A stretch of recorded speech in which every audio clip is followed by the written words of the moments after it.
Welcome along to the Make It Count podcast. My name is David, And I'm Matt.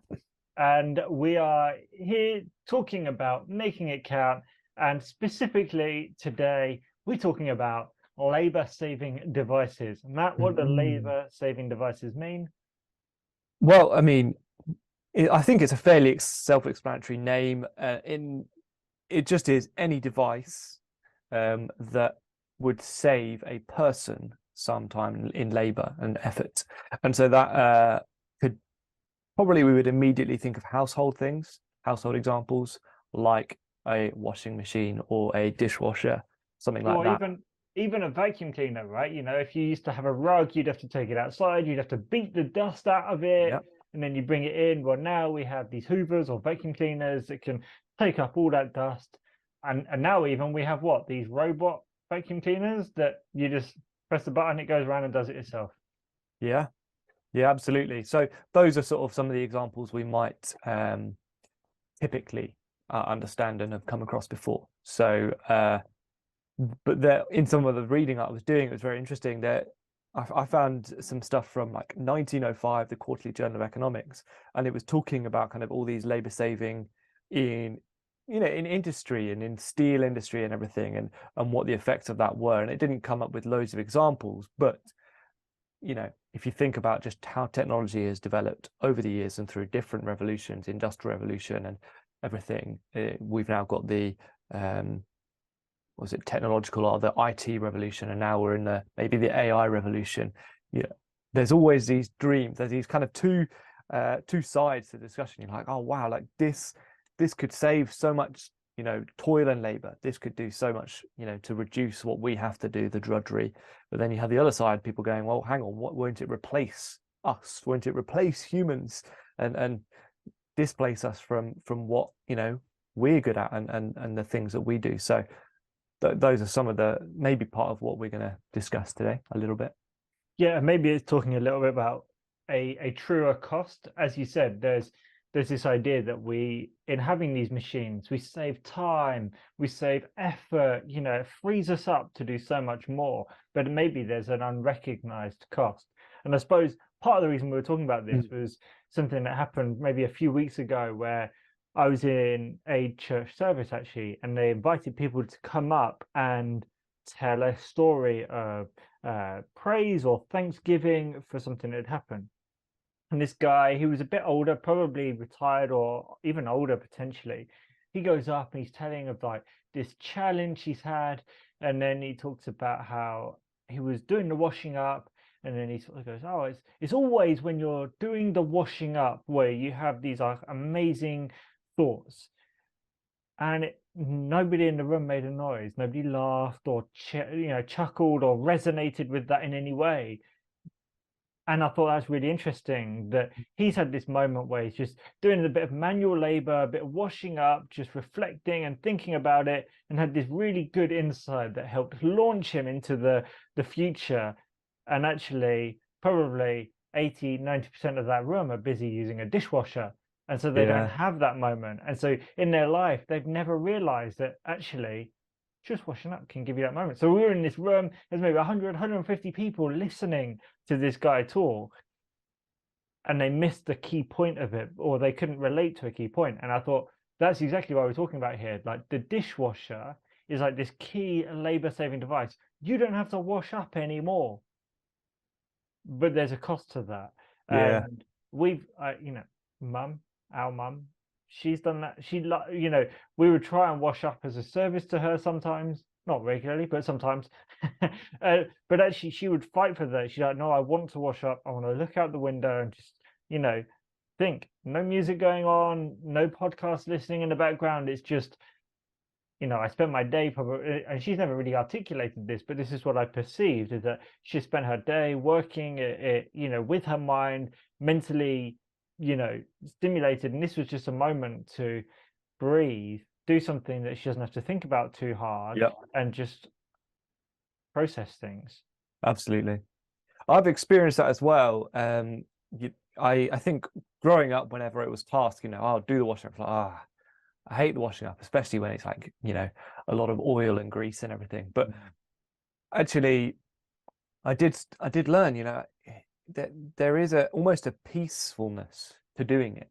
There's a bit of a ritual. You kind of get all the big bits and you rinse it through, and then you go, okay, now we're gonna get the proper hot water, get the soap in, get off the oil, rinse it off, and stack it aside. And there was just a ritual to it, um, and I developed a little bit of actually it's not so bad, and there is that beauty to it. And even just as you were speaking, I was wondering, like, a one of the favorite pastimes of many people in England and Great Britain is gardening. And I wonder if part of the joy of gardening is like, yeah, you're just doing something that isn't necessarily complex, isn't necessarily like really challenging, just simple actions. You're getting down there, you're doing something with your hands, and it gives your brain time to just wander and be with the clouds, and to focus on what you're doing, but it's not so intense that you have to apply all your attention. It just allows your mind to wander.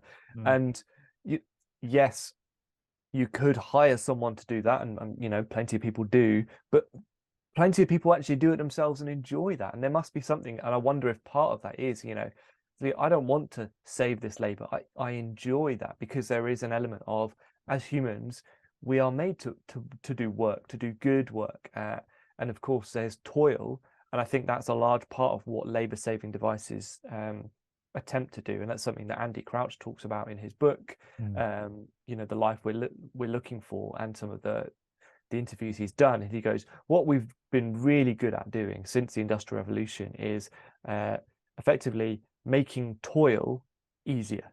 So taking the pain out of toil. And what he said we've lacked and we've missed is making work good, and seeing how to make work good. And I think that's an interesting side thought. That's not necessarily where we want to take our discussion today, but I just thought it was really interesting. And while we're in the Andy Crouch bit, I think it was in his book, but maybe it was in a podcast where I heard him being interviewed, where he had a washing up story as well. And he said early in his marriage, because it's all about washing up. We said it's about labor-saving devices, but actually we're feeling a need to wash up those dirty dishes. They're calling me from the kitchen. No, but he talked about early in his marriage that they used to do washing up, and actually, then they got a dishwasher, and he realized as he was reflecting back that he and his wife used to do washing up together, and they would have these great conversations. And then he's now looked back and he's got, we got the dishwasher. How many of those great conversations did we never have because we just had the dishwasher? And it's like, oh, it's not again about don't have a dishwasher, do the washing up instead. At the moment we've got a dishwasher and we do the washing up. And sometimes it's just like, you know what? We got too much. We're just going to chuck it in the dishwasher. But we only do that once or twice a week. But there's something about, we talked about labor-saving devices, this idea that we save time, and actually we can, or save time for what, I suppose, is the counter question. And actually in the washing up, whether it is that, oh, now I can have this conversation with my wife or with a friend around me, or actually I'm unwinding. It's a meditative, low focus moment where my brain can catch up and I can think, oh, that's interesting. Yeah, I probably should go and apologize to that person. Or, hey, this is what I feel is going on. Or I've had this amazing spark that's happened. And so that's with the washing up, and like you said, with the gardening. And I even think, well, we know a couple, Dan and Susie, but other people have talked about this idea of going for a walk. And they recently talked to me about how they're going for a walk every day together, and how many writers and creative people over time have gone, hey, the walk is the most important thing. Soren Kierkegaard, I don't know if I said that right for those who are from that country, but he famously went for like hour walks. He would walk his way into health, is what he said, but also these ideas, these rich thoughts that would happen when he's out on that walk in nature and the like. And what do we have as an exercise thing? You can get the benefits of a run in 90 seconds of this exercise. You just high intensity it, save your time. You get the benefits of health in this mini time. It's like, oh yeah, that's maybe true at some level, but also there's something to be said for spending time doing something in a lower intensity state. I love that. I think that's so good. And it ties in with kind of our last episode. We were talking about, you know, freedom from and freedom to. So it's all well and good to say, yeah, I just hate doing the dishes, so I don't want to do that. I'm going to be freed from that. Got the dishwasher. And I'm sure most people would say gladly, I'm so thankful that I have a washing machine. I don't have to wash my clothes by hand like that, you know, like was used to done. But that it raises that question: what am I now free to? You know, what am I now free to do? Because when we were thinking about this, I thought there's a couple of ways we could title this episode, and I don't know how we will title it in the end, but I was thinking, you know, you could say, you know, the cost of labor saving devices, the hidden cost, or, you know, I had like labor saving devices, subtitle, enabling mind numbing behaviors. Because I was recently in a discussion, on a discussion forum where the question was kind of, how have you noticed sort of like the food that you eat affecting your behavior, your mood, the way that you are in the world? And lots of people were saying, you know, oh wow, junk food this and junk food that, and lots of sugar and carbs and whatever makes me feel blah blah blah. But the most insightful comment I saw was from someone who basically said, yeah, I really like to eat, you know, fresh fruit and vegetables and like cook from scratch. But it's not just the food itself. What I noticed is like I enjoy the process. I enjoy the process of creating a meal from scratch, you know, actually making something and making it an art, enjoying that process of going from raw materials to a meal, and even the presentation and making it beautiful. And then they said, because what I've noticed is like, if I just order food in, or, you know, like buy food from a restaurant or whatever, what do I normally spend that time doing elsewise that I would be spending cooking? I normally just spend that like on my phone scrolling or watching a TV program. And again, like that's not necessarily bad. From, you know, last week's discussion on indistractable, if you intend to do that, great, that's not wasted. That's, you wanted to do that, you can do that with no shame, no guilt, free. But if that's kind of your default behavior that you just sink to because, well, I don't have anything else to do, I'm a little bit bored, and oh, I don't want to feel bored, so I'll just pull out the phone. You know, actually, has that time been saved? You know, or has it just been, it's now just been defaulted to the next low down? And so I think there's something so interesting. And again, Andy Crouch does talk about that in his book and in some of the interviews. That exact example, he says, there's this beautiful rhythm almost in creation, in the way the world has been made, is that there should be work, good work, and then rest, work and rest. And so the work and rest version of a meal is literally someone or maybe a couple of people together spend time taking those ingredients, making a meal, and then the rest is hopefully everybody enjoys that together. He says the toil and leisure version of that is you basically order out. You know, you order food in, a takeout or a takeaway, and so that means that someone hidden from you is toiling, is working away and toiling for that, and then the leisure is you guys just get to eat it. But there's this almost hidden thing of like, you can't necessarily enjoy the leisure as much as you can enjoy the restful version, because you kind of go, well, how, you know, I don't really know what's going on behind the curtain. I don't know if they're, as a worker, being treated well. Are they getting the wages? You know, are they satisfied with the work? Whereas if it's like, no, we put that work in, and yeah, maybe it was, you know, not the easiest thing, or nobody likes peeling potatoes or whatever, but it's like, actually, we enjoy the fruit of our labor, and there's a beautiful rest in that. So I thought that was a really good sort of example of, it's not just about like the food we eat, but it's like the process and enjoying that.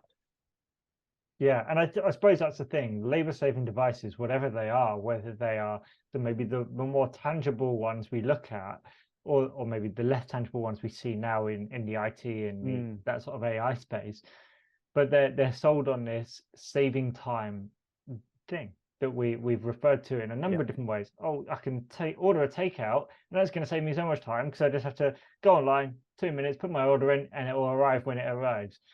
Versus it's going to take me 10 minutes to chop up vegetables, 20 minutes to cook it. That's half an hour, you know, blah blah blah. But actually, saving time for what? And I suppose if you, sometimes it's right to do that. Actually, you're busy, you're looking after kids, you need to save that time, and maybe ordering that takeout that takes 2 minutes is the right thing so that you can do something else. But if you're saving time to, well, you're not sure. Yeah. Ultimately, you're basically you're going to fill in that space with whatever the closest distraction is, to tie it into what we talked about last week, then perhaps that's not the right thing. And Mm. there's an author, or I don't know if I'd call him an author. I think he's an author. He's got a couple of books out called Cole Schaefer. He does honey copy and basically writes marketing copy for businesses and companies he likes. And his sort of journey into making that a success was that he was working for like a white collar organization, as far as I can remember. And he realized that actually he wanted to go it alone, but he didn't have the finances to do it. So he worked manual labor. And it was basically rolling up carpets in old apartments and stuff and taking them out, rolling up carpets, taking them out. And he'd start quite early, but he'd finish by like 2, 3 o'clock in the afternoon, which would mean he'd have the rest of the day to go and be creative and do his writing and build that side of it. And he said it was much better to basically be paid for some manual labor that didn't require my brain, that allowed my brain to create and be in that space, that later in the day I was then able to create, rather than selling my or being paid for the creativity and my brain and those things, that then when I wanted to do my own project and create, I didn't have that space or capacity because I'd already been paid for those things. I'd already given that. And that was really interesting, that actually that's not an unusual story. I've heard other authors and writers think of sort of suggest that hey, be paid for your manual labor, for your physical, because then you can be creative with your with your mental, with your mind, with your creativity. And Wow. I suppose that's what we're talking about here, labor saving devices. It's like, well, you can do something physically and that'd be restful for your brain. Many of us are in jobs that require our brain and our strategies and our creativity, and actually if we just numb that, that doesn't allow that space. But actually in the idea of just sitting there, or standing there, sorry, sitting and washing up, standing and washing up, or walking and going out for a walk, or going Mhm. into the garden and kneeling and doing the gardening, those things, they're low intensity. They create that space for your brain to catch up with your body, um, and just to process those things. And so I suppose we're suggesting that not always, but sometimes there's a hidden cost to that, that we're running at 100 miles an hour, that we're trying to cram so much into these spaces that we haven't realized that there's a benefit from going a bit slower, for living at the pace that you can walk, for letting the brain catch up with your body. Yeah, absolutely. I think that's I think that's really good and spot on. So I was just thinking, as we're obviously talking through technology to one another, it was reminded me of another example I came across when I was at university. And it's this idea that, but it's not this idea, it's some study that they did where basically they got one set of students to take notes using their laptops, typing away, and one set of students to take notes using pen and paper, pad of pen and paper. And effectively, because you can type much quicker than you can write, the students taking notes on their laptops were able to capture a lot more information in the notes. But when they were questioned afterwards, effectively on on the material, they knew much less. That much less had sort of sunk in. Whereas the people that had taken the notes with the pen and the paper, it's almost like, because you're limited, you can't just copy verbatim what the person is is saying, or you can't just copy verbatim what is on the board, or you literally have to synthesize it a little bit, take some time to think in the moment, work, and then write down a summary. And I think, again, there's an element here of labor saving devices. The idea is it saves us labor, it saves us toil. But in order for us to grow, in order for us to learn, in order for us to develop, we have to do a little bit of work. We have to do a little bit of toil. And again, it's that study we mentioned last week again. It's, in that study, the people sitting in a room for 15 minutes, like almost, well, 2/3 of men and 1/4 of the women in that study would rather have shocked themselves with an electric shock than actually just sit there and think. It's Mm. like, oh, that's the state that we are in. I don't know whether that has been changed and adapted by our technology, things like our smartphones and stuff. I'm sure it has. I bet that if they did that study, you know, today or in another 10 years, those numbers would be higher. But it's And like, I want to oh, add about that thing is it was a painful electric shock. It wasn't just like a little buzz. They've said it's like legitimately quite painful. yeah, not dangerous, but like genuinely cause. And I think they gave people either a warning or even a test shock at the beginning, like this is what it will feel like. There's no illusions. This is painful, and people preferred the pain to the pain of like thinking, which is really interesting. And so again, you're like, labor isn't bad. There are elements of it that are toilsome, that are painful, and that are, you know, it would be great to be saved from. But I think there's that interesting thing of there's also just space in that repetition, in the boredom for that's where we can reflect, that's where we can grow. So I was listening to another podcast. I don't know if it's quite the same, but maybe it's more of a hobby angle of it. But it's actually the YNAB podcast with Jesse Meekham, and he was talking about how he's got his like woodworking shed or whatever it is, and invested all these tools, and he was asking about how he'd make this thing, and someone said, you could like buy that for cheaper. And he was like, well, even though his whole thing was budgeting, it's like it's ultimately not all about that. He said, yeah, I might not be that great at it. I'm not producing something that's going to sell amazingly or even sell at all, but I enjoy it. And there's something different, like when you've created something and put it on your shelf versus when you buy it.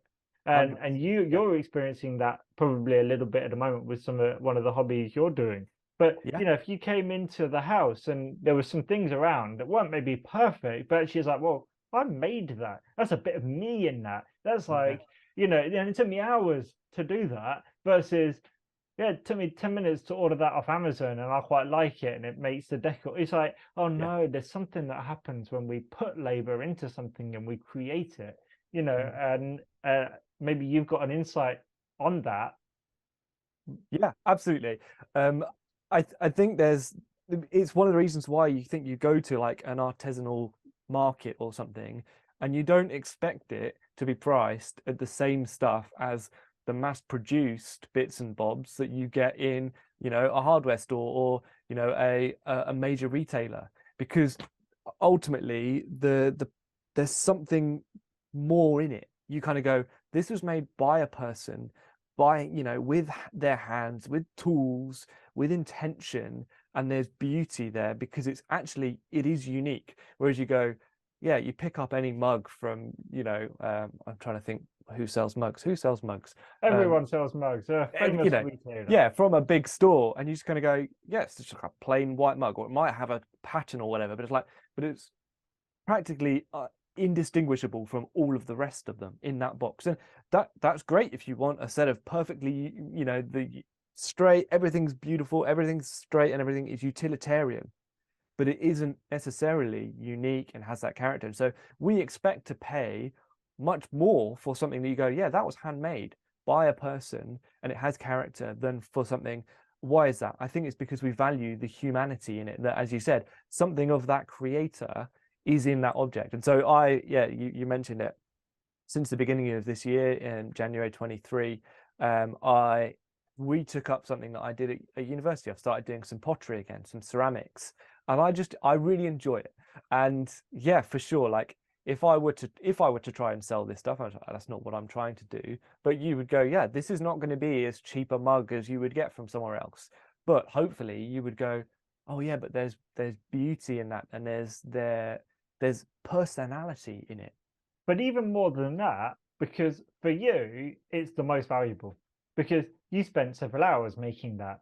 And then it Yes. went into the kiln, and then you're like, oh, that didn't quite work. And so and you are a part of those things. So even if you were to sell it, which I don't think you are planning on it, it's actually, to you, it's the most valuable. You get to put those things up or give them away, and it's like you've given away a bit of you, like a significant bit of you, because that's your creativity, but that was your time as well. And I think that's the ultimate thing. It's like, yeah, you could have gone along and even gone to an artisanal fair and bought it off somebody else, but there was something about you being in that thing that is quite powerful. And I suppose as we come in to wrap this conversation up at this time now, I think that maybe we're wrestling and maybe suggesting that, yeah, there's a cost to labor saving devices in that, yeah, we lose that mental space and we fill it oftentimes with things that don't enrich.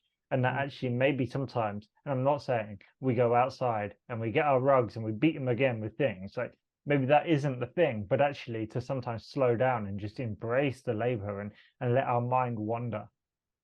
I'll tell you what, though, I bet that rug beating would be a fairly good release, you know, a good release, a fairly aerobic exercise. You get some energy out, and like you could, like, you know, you know, I think that would be good for some people. So Good maybe, workout. yeah, you heard it here first. Go get a rug beater. It's probably just a stick. Hang a rug up and beat it.